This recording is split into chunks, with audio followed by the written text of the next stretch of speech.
يا جودهان مرت شرفته اسكوت مادي ما أنتيتو وكمدي هاي وزير هذا صاحبك وزير حاجة حلبان هذا شرفته له حلبان هذا غير أوضل اسكوي من حفلة هذه هلا هايين قولها شعبك يا أخل كسر وحن سلام يا قضياش الدقنك أوي مادي ما أنتيتو مناسبة قيمة هذا له ملاييرada haweenka ciidanka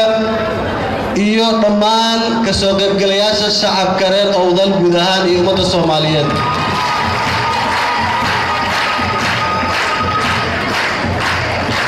waxaan hambalyeeyaa maantayto inay tahay maalin aan iskugu nimaadnay aan u mahadnaqayno anoo ku hadlayo guddiga qabanqaabada xafladda kacdoonka shacabka reer Awdal ee difaaca badda Soomaaliya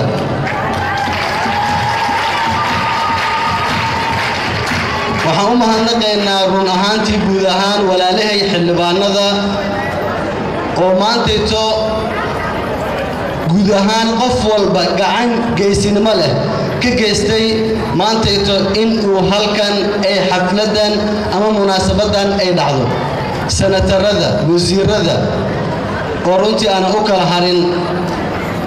qabsoonshaha ay xafladan quruxda badan ee kacdoonka ay ku qabsoomayso waxaana loo kala harin oo si gooni ugu mahadnaqaya runtii guddiga qabanqaabada uu hogaaminayay wasiir Cabdihaab Cananuug iyo dhalinyaradii sharafta lahayd ee munaasabadan maalmihii ugu dambeeyay iyo xildhibaanada nala shaqeynayay wasiir Nuuriya iyo Maryam oo runtii muujiyay maalmihii ugu dambeysay oo ahaa maalmo habeen iyo maalin loo soo jeeday inay dhacdo xafladan qiimaha badan waxaan rabaa marka hore munaasabada maantayto ma aha mid aan iskugu nimaadnay in aan qalin jabin ama ma aha mid aan iskugu nimaadnay dabaaldeg ama mid ma aha aan iskugu nimaadnay xafladaha kale ee caadiga ee munaasabadaha xorriyadaha oo kale waa xaflad aan mar kale ku abaabulayno ku kicinayno dadkeena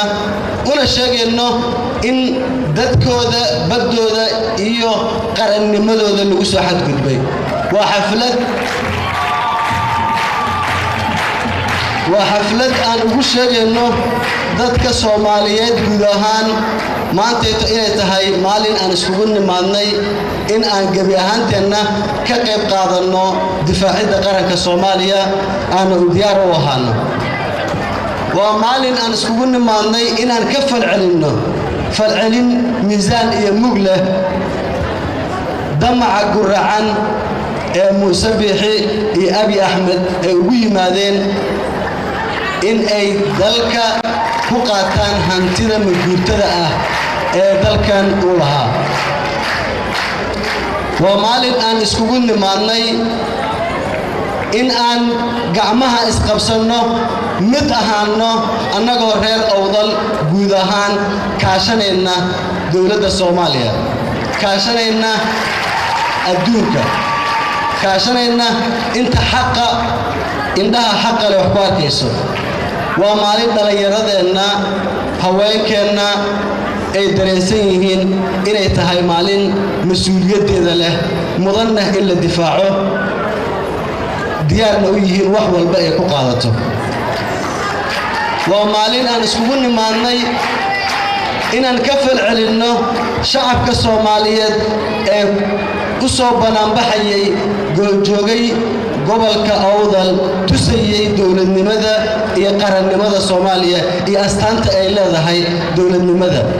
kuna hadaaqayay madaxweyne Xasan Sheekh diyaar baan ku nahay madaxweyne ra'iisul wasaare iyo guud ahaan shacabka Soomaaliyeed u hadaaqayay tusayayna inay awood leeyihiin inay dalkooda iyo dadkooda difaacdaan waa maalin aan u sheegayno maamulka Muuse Biixi oo runtii si aanan hore loo arag oo la dhaqmayo ummadda Soomaaliyeed ee ka soo jeeda gobollada reer Awdal waa maalin aan u sheegayno inaan ka warhayno dadka xalay ayaa ugu dambeysay 6 saac habeen waxa la isoo sheegayay in ay dawladda Muuse Biixi ama mataqaanaa ninka dictatoriga ah uu 120 in ka badan maxbuus ugu yihiin gobollada dadka dega reer Awdal oo maalin aan ka yeelaynin ana u sheegayno dadka dhalinyarada ah ee u shaqeeyo uu ku soo daadiyay sirdoonka ah in uuna qof ka hadlin badiisa inuu difaacdo in waqtigeeda inay dhamaateen aan u sheegno ma soconayso hadda wixii ka dambeeya shacabka reer Awdal in ay humaag ugu jiraan maamul dhacay waqtigiisa maamul lagu tusayo laguna aruurinayo dadkii waxgaradka ahaa ee dhalinyarada ahaa kana dhidhin lahaa maamulka qaab dhaqankiisa tusi lahaa inay yihiin dad midaysan difaaci lahaa badda waxaan rabaa sidaa darteed wax yar in aan halkan ka taabto taariikhda ay leedahay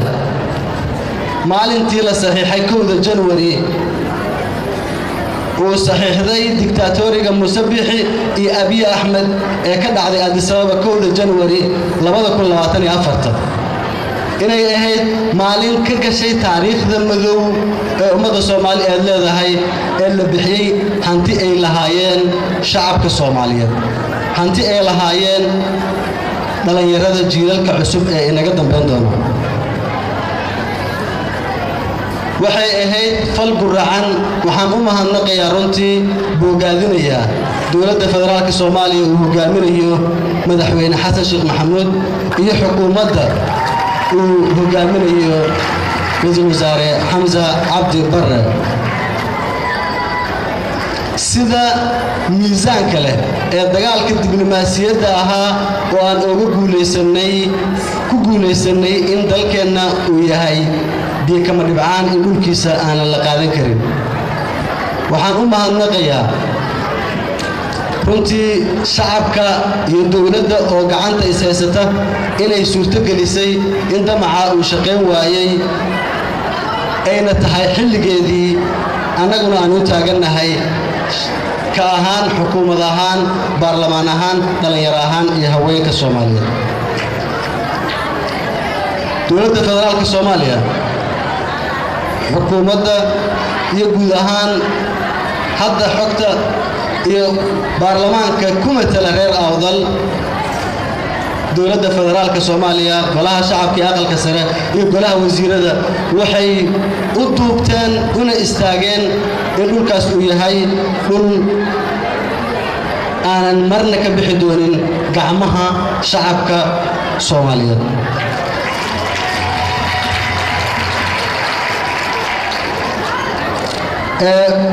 fariinta u reebayo walaalaha xildhibaanadana waxa weeyaan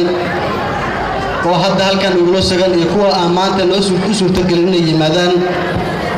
dawladdu waa inoo diyaar waan kulannay shacabka Soomaaliyeed iyo shacabka reer waxaan u sheegaynaa in kulamo isdaba jooga ay socdaan loogana baaraandegayo samaynta jihaynta saxda ah ee Awdal midaysan ay ku gaari lahayd nidaam hoos yimaada dawladda federaalka Soomaaliya ugu dambeyntii waa mahadsantihiin runtii xilligan kuleelka badan iyo joogistiina iyo waqtigeena hadda waxaan ku soo dhaweynayaa xafladda inuu si toos ah u daafuro gudoomiyaha xildhibaanada reer Awdal ee gudoomiye Maxamed Xuseen Hadi soo dhawo gudoomiye